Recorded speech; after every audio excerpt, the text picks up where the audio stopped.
वेगवेगळ्या भागातून आलेले माझे जिल्हाध्यक्ष, उपाध्यक्ष, वेगवेगळे माझे सहकारी, सर्व माझे युवक, पत्रकार मित्र, बंधू भगिनींनो आणि माझ्या तरुण मित्रांनो, आज भंडारा गोंदियाच्या परिसरामध्ये प्रफुल्ल पटेल साहेबांच्या संस्थेचा एक महत्त्वाचा कार्यक्रम,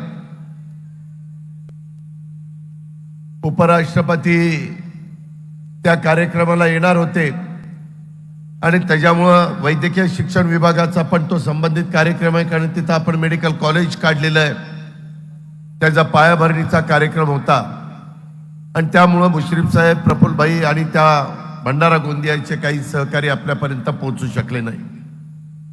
पण ते 2 जिल्हे सोडले तरी चांद्यापासून बांद्यापर्यंत महाराष्ट्रातल्या प्रत्येक जिल्ह्यातून आमचा युवक इथं उपस्थित राहिला. त्यांचं मी सर्वांचं मनापासून स्वागत करतो, मनापासून त्यांना धन्यवाद देतो. एक तरुणांची शक्ती आहे, एक तरुणांची शक्ती आहे. युवक म्हटल्यानंतर एक सळसळतं रक्त, त्यांचा एक कष्ट करण्याची त्यांची तयारी, जिद्दीनं कामाला लागायची त्यांची मानसिकता, मेहनत घ्यायची त्यांची त्या ठिकाणी मनापासूनची तयारी, अशा अनेक गोष्टी आपल्याला पाहायला मिळतात. आज मी इथं ज्यावेळेस येत होतो, इथं येताना आणि तुम्हा सर्वांना पाहताना मला पण, मी ज्यावेळेस राष्ट्रवादी त्यावेळेस नव्हती, 99ला स्थापन झाली, पण दिलीप वळसे पाटील आम्ही सगळेजण युवक काँग्रेसमध्ये त्यावेळेस काम करत होतो आणि त्यावेळेसची त्या दिवसाची आठवण ही माझ्यासारख्या कार्यकर्त्याला आली. हे वय तसं बघितलं तर युवकांचं फार महत्वाचं वय असतं. या वयात आपल्या प्रत्येकाच्या डोळ्यामध्ये काही ना काही स्वप्न असतात, अंगात एक उमेद असते, आपल्या भविष्याकडं आपली नजर असते.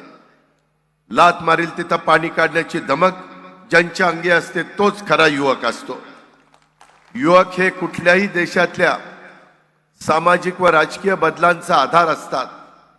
जगाच्या इतिहासामध्ये जिथं जिथं क्रांती झाली तिथं तिथं ती युवकांच्या बळावर झाली, अशा अनेक गोष्टीची नोंद आपल्याला पाहावयास मिळते. आज जग बदलतंय, या बदलत्या जगासोबत आपल्याला देखील पुढे जायचंय आणि हे जायचं असेल तर तुम्हा सर्वांना देखील नव्या जगाच्या, नव्या युगाचा, बदलांचा स्वीकार हा करावाच लागेल. आमच्या तरुणपणामधलं राजकारण फार वेगळं राजकारण. आता तुमच्या काळातलं राजकारण पुढं जसं जसं आपण जाऊ तसं आमूलाग्र बदल ह्याच्यामध्ये होत राहणार. त्याचा उल्लेख मगाशी थोडा बहुत सुनीलनं केला, शेळकेंनी, बाकीच्या सहकारी मित्रांनी केला. सोशल मीडियाला अनन्यसाधारण महत्व प्राप्त झालेलं आहे. या वेगवेगळ्या प्रकारे चॅनल निघालेली आहेत, त्याच्यातनं देखील आपण आपली भूमिका मांडू शकतो आणि त्याकरता आपण फार जागृत राहण्याची गरज आहे. त्याच्यामध्ये जर समोरच्यांनी आपल्याला कारण नसताना बदनाम करण्याचा प्रयत्न केला तर ते तिथल्या तिथं आपण त्याचं खंडन केलं पाहिजे. हा काय म्हणेल, मग आपल्याला कोणाचा निरोप येईल, मग अध्यक्ष आपल्याला कळवतील, अजून काहीच मेसेज आला नाही. मित्रांनो, युवकांनो, राजकीय जीवनामध्ये काम करत असताना काही काही गोष्टींची तत्परता हे उपचतच आपल्याला आलं पाहिजे. एखादी घटना घडली की त्याच्या संदर्भातले प्रतिक्रिया ही कुणाच्या निरोपापर्यंत वाट बघण्याची कारण नाही. फक्त ती प्रतिक्रिया देत असताना त्याच्यातून पक्षाची बदनामी होणार नाही, त्याच्यातून कुठल्याही जाती धर्माच्या भावना दुखावल्या जाणार नाही, कुठल्याही घटकाला त्याच्यातून त्रास होणार नाही, कायदा हातात घेण्याचं काम त्याच्यात होणार नाही. जो काही संविधान आणि शाहू फुले आंबेडकरांनी घटना दिलेली आहे त्याचा पण आदर होईल. या पद्धतीनं अहिंसेच्या मार्गाने लोकशाही पद्धतीनं खूप काही करता येतं. महात्मा गांधींनी ते त्या काळामध्ये आपल्याला शिकवलंय, परंतु तोही काळ वेगळा होता, आताचाही काळ वेगळा आहे. आज आपला भारत हा जगातील सर्वात तरुण लोकसंख्या असलेला देश आहे. त्याच्यामुळे जगाचा आपल्याकडे बघण्याचा दृष्टिकोन बदलला आहे. मोठे मोठे देश इथं गुंतवणूक कशी करायची, इतर रोजगार कसा आपल्याला त्या ठिकाणी निर्माण करता येईल, त्याच्यातून ह्या तरुणांची ताकद आणि शक्ती उत्पादकेकडे कशा पद्धतीने वळवता येईल, हाही विचार सगळेजण त्या बाबतीमध्ये करतायत. मित्र, आपला महाराष्ट्र हा युगपुरुष छत्रपती शिवाजी महाराज यांच्या कार्याचा, प्रेरणेचा आणि शाहू फुले आंबेडकरांच्या विचाराचा आहे. ह्या महापुरुषांनी आपल्याला विचारांचा वारसा दिलेला आहे. हे कदापि विसरता कामा नये. माझी तुम्हाला विनंती आहे की जसा उल्लेख माझ्या आधी अनेक वक्त्यांनी केला, पुन्हा मी रिपीट करत नाही, परंतु आपण आपली विचारधारा कुठं सोडलेली नाहीये. सेक्युलर विचारधारा ही आपली आहे. त्या संदर्भामध्ये का बदल झाला, माग शिवसेनेबरोबर का गेलो, आता भाजप बरोबर का गेलो, का मागच्या वेळेस महाविकास आघाडी केली, का आता महायुती केली, त्याच्याबद्दल प्रांताध्यक्ष बोललेत, मी पण अनेकदा बोललोय. मला तेच सारखं उकरून काढायचं नाही. आता आपल्याला विकासावर ध्यान द्यायचं आहे, आपल्याला आपल्या तरुण शक्तीवर ध्यान द्यायचं आहे. आताच इथं युवा कल्याण आणि क्रीडा बंदरे या प्रकारचं खातं आपल्या संजय बनसोडेकडे आहे. मागे आदिती तटकरेंनी पहिला महिला धोरण आपण आणलं, दुसरं आणलं, तिसरं आणलं, आता मधल्या काळामध्ये आदितीनं चौथं महिला धोरण आणलं. कॅबिनेटने त्याला मान्यता दिली. एकाच धोरणावर अवलंबून राहायचं नसतं, काळानुरूप काही बदल करायचे असतात आणि तशा प्रकारची समय सूचकता दाखवायची असते. एवढा मोठा आपला युवा वर्ग, संख्या एवढी मोठी, परंतु 2012 साली आपण पहिलं युवा धोरण आणलं.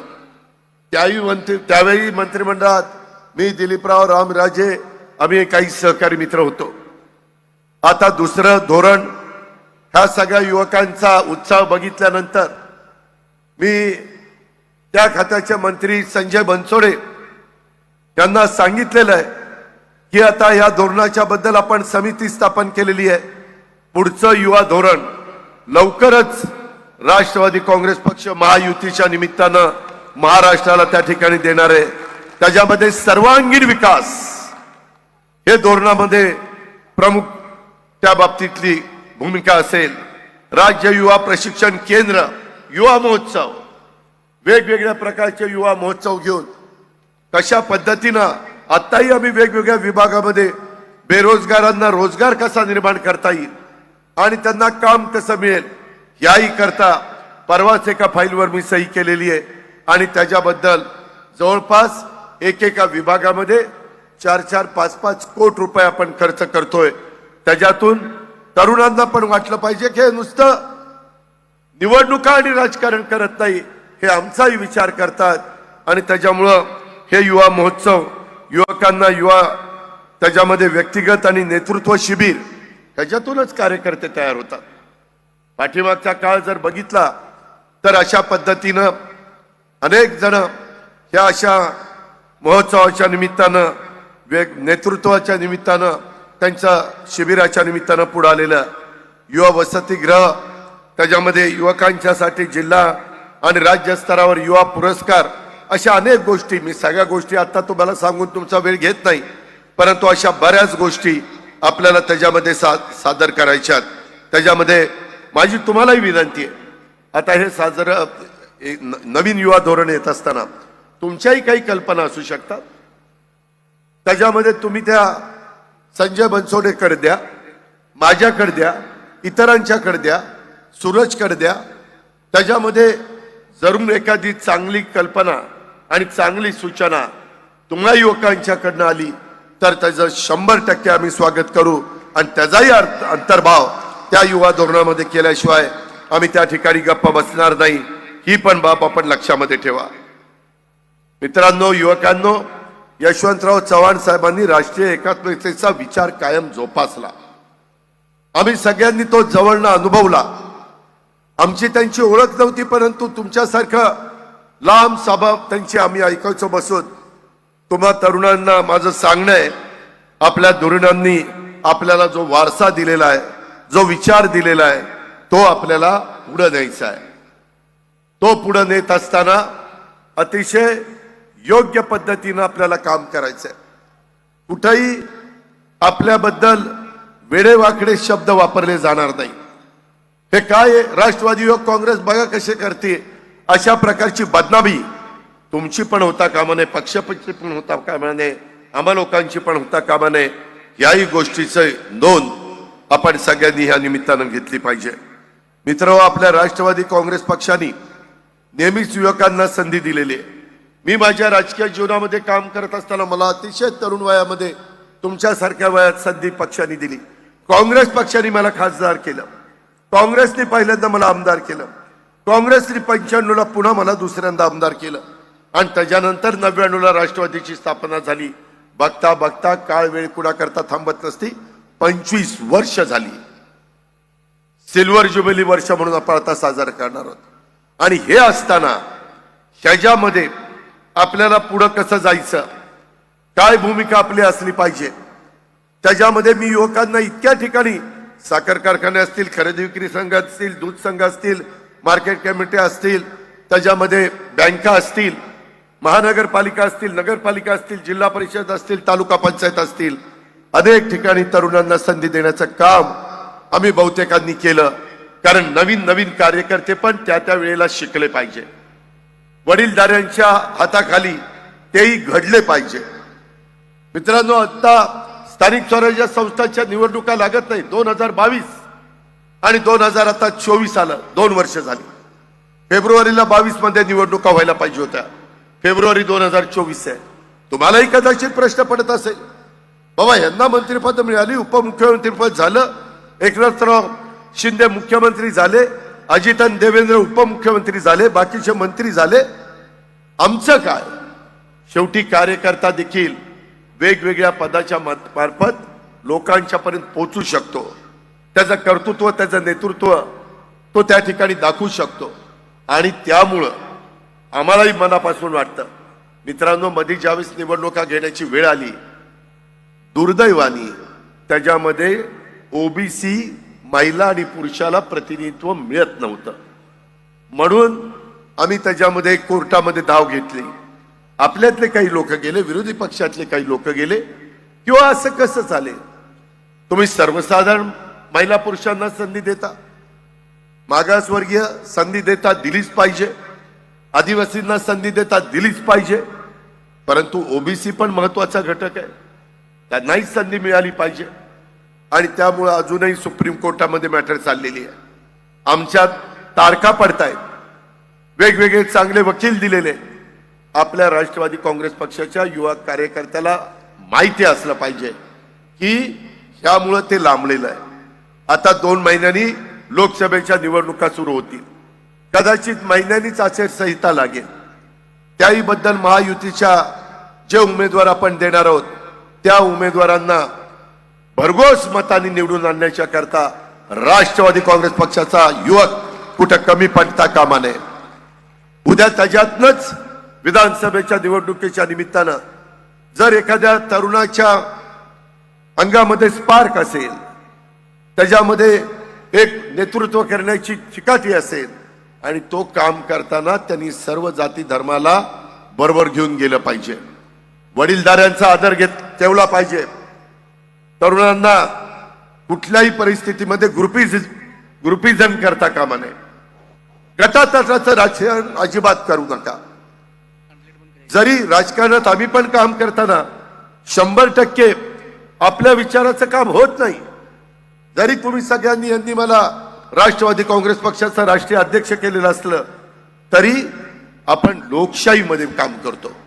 अनेकांचे विचार काय, अनेकांची भूमिका काय, ती आपण समजून घेतली पाहिजे. आणि त्याच्यानंतर बहुमताला आदर देऊन त्याच्यातनं निर्णय घ्यायचे असतात. त्याला लोकशाही म्हणतात. ही पण बाब माझ्या तरुणांनी लक्षामध्ये ठेवली पाहिजे. नाहीतर कधी कधी काय काय, तुला मी पदाधिकारी करतो पण माझं पोस्टर लागलं पाहिजे, माझा बोर्ड लागला पाहिजे. जिल्हा अध्यक्ष किंवा महत्वाच्या पदाधिकारी यांनी अशा प्रकारे खालच्या कार्यकर्त्यांच्याकडनं अपेक्षा करता कामा नये. माझी तुम्हाला हात जोडून विनंती आहे. कारण मी अनेकांना या युवक मध्ये अध्यक्ष केलं, रणजितसिंह मोहिते पाटलांना केलं, उमेश मानेंना केलं, त्याच्या संदर्भात संग्राम कोते पाटलांना केलं, निरंजन डावकरेला केलं, सूरजला आता आपण केलेलं आहे. अनेक लोकांची नावं घेता येतील, अनेक तरुणांची नावं घेता येतील. वेगवेगळ्या उदय सामंतला केलं, खूप जणांना संधी त्या ठिकाणी दिली. त्याच्यातनं आज देखील काही लोक तुम्हाला पाहायला मिळत आहेत. तशा पद्धतीनं सूरज काम झालं पाहिजे. निवड करताना जातीपातीचं नात्यागोत्याचं राजकारण अजिबात करता कामा नये. सर्व घटक समाजातला त्याच्यामध्ये दिसला पाहिजे. त्याच्यामध्ये अल्पसंख्याक दिसला पाहिजे, मागासवर्गीय, आदिवासी, कुठल्याही घटकाला भटका, सर्वसाधारण कुणालाही असं वाटतं कामा नये. किंवा यांचे नेतेगण तर बोलतात एक, परंतु कृती तर यांच्या कार्यकर्त्यांची वेगळीच चालली. ही पण नोंद आजच्या ह्या कार्यक्रमाच्या निमित्तानं, या मेळाव्याच्या निमित्तानं आपण सगळ्यांनी ध्यानामध्ये घेतली पाहिजे. मित्रांनो, आम्ही सर्व राष्ट्रवादी काँग्रेस पक्षाचे सहकारी आमच्या उमेदीच्या वर्षात या वेगवेगळ्या आव्हानांना सामोरं गेलो, नव्या जबाबदाऱ्या स्वीकारल्या, त्या पूर्ण केल्या, तेव्हा कुठं आम्ही इथपर्यंत पोहोचलेलो आहे. मला आठवतंय, दिलीपरावांनाही आठवत असेल, आर पाटील, आम्ही सगळेजण 99 ते 2004 साल झालं. त्या 99 ते 2004 सालात एवढं काम आम्ही केलं, एवढं लोकांच्या मध्ये फिरलो, मिक्स झालो. त्यावेळेस पहिल्या क्रमांकाची पार्टी म्हणून राज्यामध्ये राष्ट्रवादी काँग्रेस पार्टी 2004 ला आली. ठीक आहे, का मुख्यमंत्रीपद घेतलं नाही, का नाही, त्याच्या खोलात मी जास्त जात नाही, कारण त्याच्या संदर्भामध्ये भुजबळ साहेब होते, आर पाटील होते. माझा तर काही तिथं, मी त्यावेळेस माझी अपेक्षा पण नव्हती, पण राष्ट्रवादीचा मुख्यमंत्री झाला असता. आणि मी आत्ताही बघितलं, बाबांनो जरा दमाने घ्या ना, जरा कळ सोसा. इतकं लगेच सारखं मुख्यमंत्री मुख्यमंत्री मुख्यमंत्री असं करू नका. पहिल्यांदा आपली संघटना मजबूत करू. ज्या भागामध्ये संघटना नाही तिथपर्यंत संघटना पोहोचू. काल पण प्रफुल्लभाई, मी, सुनील तटकरे, धनंजय, हसन मुश्रीफ, आम्ही सगळ्यांनी, बाबा सिद्दीकी, माजी राज्यमंत्री, 3 वेळेला आमदार असणारी व्यक्ती, सुनील दत्तचा उजवा हात, आणि बांद्रा परिसरामध्ये फार चांगलं काम आहे, महाराष्ट्रात त्यांचं चांगलं काम आहे. त्यांच्या आणि त्यांच्याबरोबर असंख्य कार्यकर्त्यांचं स्वागत केलं. तुम्ही काल टीव्हीला बातमी बघितली असेल. मित्रांनो, आपल्याकडं लोक येत आहेत, लोकांना एक विश्वास वाटतोय. अल्पसंख्याक लोक येत आहेत, समाजाचे, इतर समाजाचे लोक येत आहेत. आज देखील तुमच्या सगळ्यांच्या साक्षीनं इथं आपण बघितलं, आपल्यामध्ये अनुराधाताई नागवडे, राजेंद्र नागवडे, बाबासाहेब भोस, दीपक नागवडे, धनसिंग मोहिते, सकाराम जगताप, ज्ञानेश्वर गवते, राकेश पासपुते, अप्पासाहेब धायगुडे, बंडू जगताप, त्याच्यामध्ये माधुरी नागवडे, रेखाताई शिर्के, सुरेखा लकडे, माझ्या अशा अनेक सहकारी मित्रांनी आपल्या राष्ट्रवादी काँग्रेस पक्षामध्ये प्रवेश केला. त्याच्यातनं आपली श्रीगोंदा परिसरामध्ये ताकद वाढली. स्वर्गीय शिवाजीराव बापू नागवडे यांच्या त्या सुनबाई आहेत, त्याच्यामध्ये राजेंद्रजी त्यांचे मोठे चिरंजीव आहेत. साखर कारखाना चालवतात तिथं उत्तम पद्धतीनं, शिक्षण संस्था चालवत आहेत. शेवटी माणसं जोडली पाहिजे. बेरजेचं राजकारण हे केलं पाहिजे. आणि ते बेरजेचं राजकारण करत असताना त्या भागामध्ये पूर्वाश्रमीचे जे कार्यकर्ते आपलं काम करतात, सहकारी काम करतात, त्यांनाही वाऱ्यावर सोडायचं नाही. त्यांनाही सांगितलं पाहिजे की बाबा रे, त्यांचं स्वागत करत असताना तुला कुठंतरी लोटलं जाणार आहे, तुला कुठंतरी दूर केलं जाणार आहे, असं कुणाच्याच बाबतीमध्ये राष्ट्रवादी काँग्रेस पक्ष करणार नाही. ही पण खात्री या मेळाव्याच्या निमित्तानं मी आपल्याला सगळ्यांना त्या ठिकाणी देतो. आज तुम्ही सर्व देखील, आणि ह्यांचं सगळ्यांचं मनापासून स्वागत करतो. इतर पण मध्ये बारामतीतले पण काही कार्यकर्ते, नितीन वगैरे, इकडे तिकडे गेले होते. परत ते म्हणले दादा तिकडे जाऊन काहीच करमत नाही, परत तुमच्या बरोबरच यायचं. आणि पुन्हा ते आपल्यामध्ये आत्ताच नितीननी त्याचा प्रवेश केलेला आहे. असे रवी बापू काळेंनी पण अनेक कार्यकर्त्यांना आणलेले, पण वेळ बराच झालेला आहे. माझं भाषण संपल्यानंतर त्याही शिरूर भागातल्या वेगवेगळ्या जिल्हा परिषद मतदारसंघातल्या कार्यकर्त्यांचं आपण स्वागत करणार आहे. मित्रांनो, आता एकट्या अजित पवार, प्रफुल्ल पटेल, सुनील तटकरे, धनंजय मुंडे, दिलीप वळसे पाटील, छगन भुजबळ, हे संजय बनसोडे, आम्ही एकट्यानी काम करून चालणार नाही. तुम्ही सगळ्यांनी आपापल्या ठिकाणी काम केलं पाहिजे. त्याच्या संदर्भामध्ये ही आव्हानं स्वीकारण्याची तयारी, राजकीय भूमिका स्वीकारण्याची तयारी, आणि ही भूमिका का स्वीकारली? आपण बहुजन समाजाच्या शेवटच्या माणसाला न्याय देता आला पाहिजे, काम करता आलं पाहिजे, त्याचा विकास करता आला पाहिजे, म्हणून ही भूमिका स्वीकारली. त्याचा उल्लेख मगाशी सुनीलने केला. मित्रांनो, हे जे आमदार निवडून आले, आज 50-52 आमदार MLA MLC पाठिंबा देतात, याचा अर्थ कुठंतरी काहीतरी त्यांच्या मनामध्ये देखील खतखतत होतं. त्यांचे पण काही विचार होते, त्यांची पण काही भूमिका होती, परंतु वरिष्ठ ते समजून घेत नव्हते. समजून घेतल्यासारखं दाखवत होते, परंतु निर्णय परत येत नव्हते. त्याकरता नाईलाजास्तव हा निर्णय घ्यावा लागला. त्याच्यातनं कुणाचा अवमान व्हावा, त्याच्यातनं कुणाचा कमीपणा व्हावा, ही भावना आमची कुणाची नाहीये. ही पण बाब आपण सगळ्यांनी लक्षात घ्या. मित्रांनो, 30-30, 32-32 वर्ष आम्ही सगळेजण काम करत असताना प्रशासनावर आमची पकड आहे. महाराष्ट्राच्या संपूर्ण 36 जिल्ह्याच्या प्रश्नाची जाण आहे. निर्णय कसे धाडसाने घ्यायचे असतात याची पण आम्हाला माहिती आहे. कुठलाही घटक हा वंचित राहता कामा नये. शेतकरी अडचणीत आला तर त्याला मदत केली पाहिजे.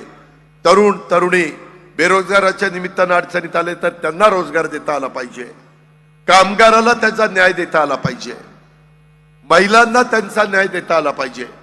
समाजातल्या सर्व जाती धर्माच्या लोकांना बरोबर घेऊन जाण्याची क्षमता ही आपण कृतीतनं दाखवली पाहिजे.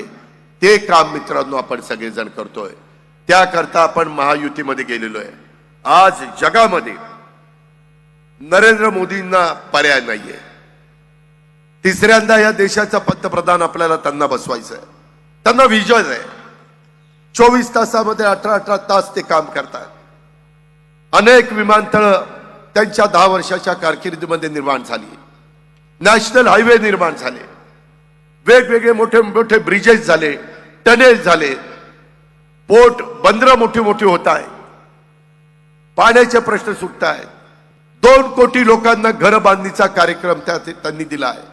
80 कोटी जनतेला मोफत अन्नधान्य वाटप करण्याचा त्यांचा कार्यक्रम आहे. शेतकऱ्यांना वेळोवेळी मदत केली जाते.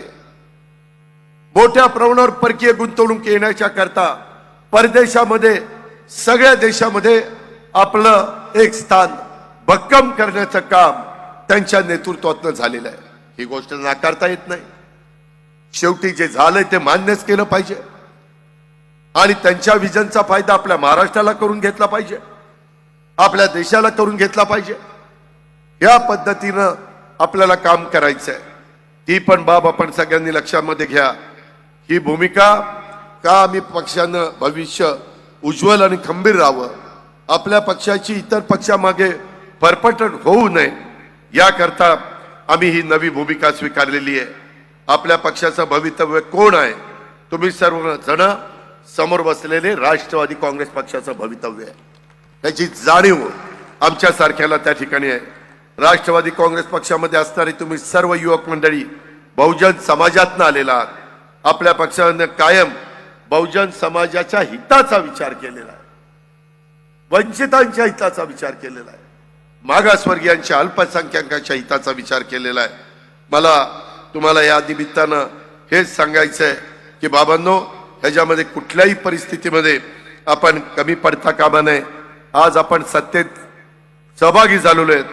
आपली पुन्हा पुन्हा मी सांगतो विचारधारा कायम आहे. हे जाणीवपूर्वक लोकांचा गैरसमज करण्याचा प्रयत्न करताय. काय आपण एकत्र काम केलं, काही जणांच्याकडं आपला डाटा आहे, त्याच्यामध्ये वेगवेगळे बूथ, त्यांची नावं आणि त्यांचे फोन आहेत. अहो, काही काहींनी 15-15, 10-10, 5-5 वर्ष कधी कुणाला फोन केला नाही, आता फोन करतात. काय कसं चाललंय? एवढी विचारपूस कधीच झाली नव्हती. तो डाटा आहे, त्याचा हा पराक्रम आहे. माझे तुम्हाला सांगणे, कुणाचे फोन आले तरी त्याच्यातनं हळवं बनू नका, त्याच्यातनं तुमच्यामध्ये चलबिचल होऊन देऊ नका. आम्ही सगळे आमच्या कामातनं रोज फोन करायला लागलो तर तेवढंच मला काम करावं लागेल. मी विकासाचं काम करून देईन. मी कुठलाही प्रश्न आणला तर त्याचा तिथं तुकडा पाडीन. म्हणजे तुकडा पाडील म्हणजे काम करून देईल. नाहीतर म्हणायला ही तुकडाच पाडायला निघालाय. तसं नाही, काम करून देईल. मी काय, माझे सगळे सहकारी, त्याबद्दल आपण काळजी करू नका. पण आता एक नव्या विचारांनी आपण सगळेजण पुढे चाललोय. माझं कायम युवकांच्या प्रश्नावर लक्ष असतं. युवकांच्या इच्छा आकांक्षांना आपण बळ देणं हे गरजेचं आहे. आपण सरकारच्या माध्यमातून खेळाडूंच्यासाठी शिवछत्रपती राज्य क्रीडा पुरस्कार देतो.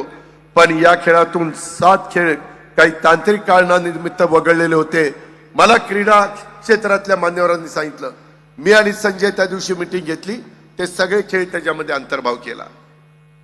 ते सगळे खेळाडू खुश झाले.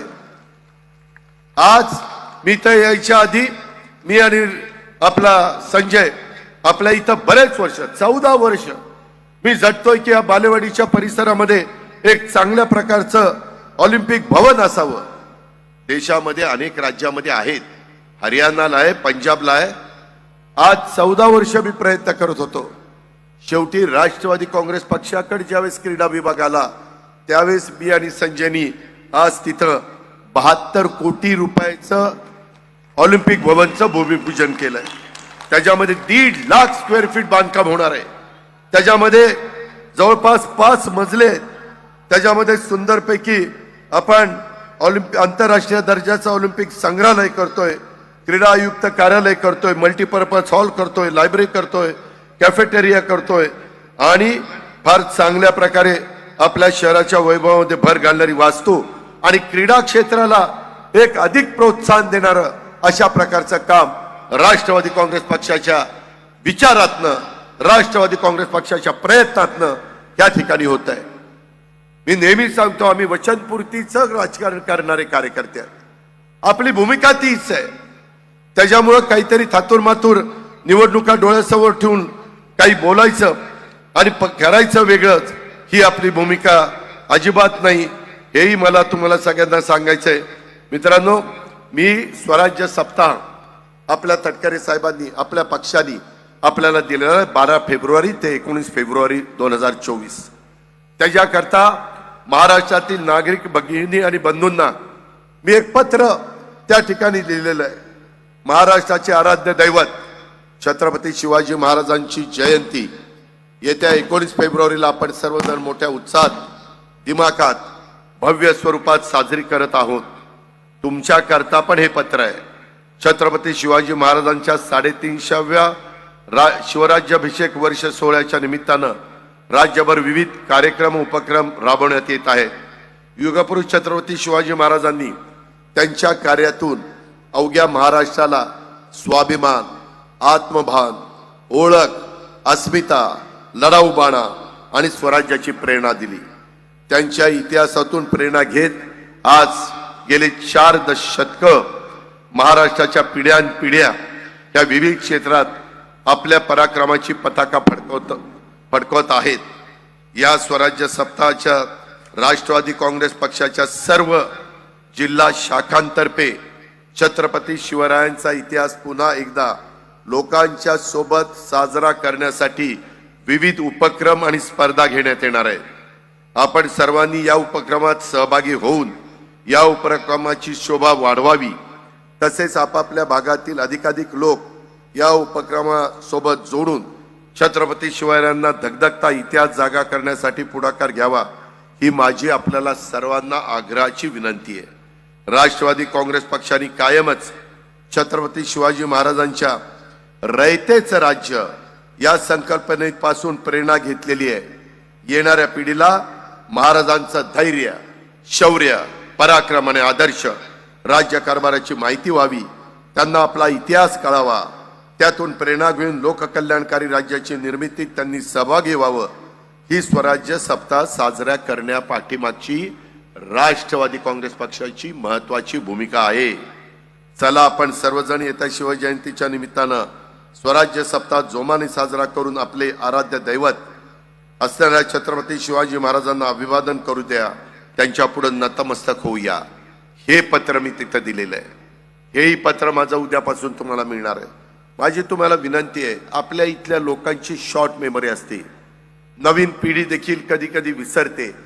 सतत महाराजांचा इतिहास, महाराजांचा शौर्य, महाराजांची प्रेरणा हे आपल्याला लोकांच्या समोर ठेवावं लागेल आणि त्या दिशेने आपल्याला पुढे जावं लागेल.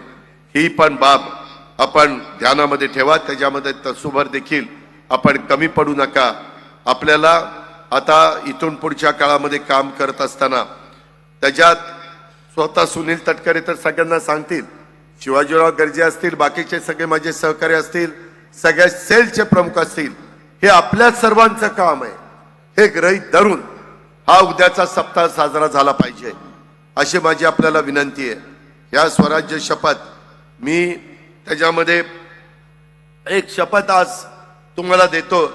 त्यावेळेस तर आपण देणारच आहे त्या भागात, परंतु एवढ्या प्रचंड संख्येने माझा युवा वर्ग इथे आलेला आहे. तुमची सगळ्यांची ताकद आणि शक्ती ही आपल्या पक्षाची प्रेरणा आहे. तुम्ही पक्षाचा कणा आहे. कार्यकर्ता हा पक्षाचा कणा असतो असं मी सतत सांगत आलेलो आहे. म्हणून मी आज तुम्हाला शपथ देतो. मी ती 12 तारीख आहे, परंतु आज 11 तारखेला देतो. ती घेताना 12ला घ्यायची. मी आज दिनांक, तुम्ही म्हणायचं, मी बोलल्यानंतर तुम्ही म्हणायचं, नुसतंच माझ्याकडे बघायचं नाही. मी आज दिनांक 12 फेब्रुवारी ते 19 फेब्रुवारी 2024 या दरम्यान राष्ट्रवादी काँग्रेस पक्षातर्फे साजरा करण्यात येणाऱ्या स्वराज्य सप्ताहाच्या निमित्तानं एक जबाबदार नागरिक या नात्याने स्वराज्य शपथ घेतो की मी सार्वजनिक जीवनात सर्व कायद्यांचे पालन करेन. मी महिला आणि मातृशक्तीचा कायम आदर करेन. दरवर्षी मी एक झाड लावण्याचा आणि तो वाढवण्याचा संकल्प करीत आहे. मी माझ्या परिसरातील पर्यावरणाची काळजी घेईन. मी स्वतः व्यसनापासून दूर राहीन. 100% ना, खरंच. तसेच व्यसनाच्या आहारी गेलेल्या व्यक्तीला व्यसनापासून परावृत्त करण्याचा प्रयत्न करेन. मी सार्वजनिक जीवनात धर्म, जात, पंथ, लिंग या आधारावर कुठल्याही प्रकारचा भेदभाव करणार नाही. तसेच समाजामध्ये सार्वजनिक सद्भाव आणि सलोखा कायम राहावा याकरता कायम प्रयत्न करेन. महाराष्ट्राचा जबाबदार नागरिक. मित्रांनो, या पद्धतीनं आपल्याला सगळ्यांना काम करायचंय आणि त्या पद्धतीनं आपल्याला सगळ्यांना पुढे जायचंय. मी आपल्याला सगळ्यांना सांगतो, सतत वेगवेगळे कार्यक्रम राष्ट्रवादी काँग्रेस पक्ष तुम्हाला देणार आहे. त्या कार्यक्रमाचं आपण व्यवस्थितपणे पालन केलं पाहिजे ही माझी तुम्हाला सगळ्यांना आग्रहाची विनंती आहे. आणि ज्या प्रचंड संख्येने तुम्ही आज या राष्ट्रवादी युवक काँग्रेसच्या मेळाव्याला उपस्थित राहिला त्याबद्दल अक्षरशः मी तुम्हाला सगळ्यांना सॅल्यूट देतो. मी तुम्हाला मानाचा मुजरा करतो. असंच प्रेम, असाच भरभक्कम पाठिंबा, असाच जिव्हाळा आपण सतत पाठीशी उभा करा. उभा महाराष्ट्र आपण राष्ट्रवादी काँग्रेसमय केल्याशिवाय राहणार नाही अशा प्रकारचा विश्वास देतो आणि आपल्या सगळ्यांची रजा घेतो. जय हिंद, जय महाराष्ट्र.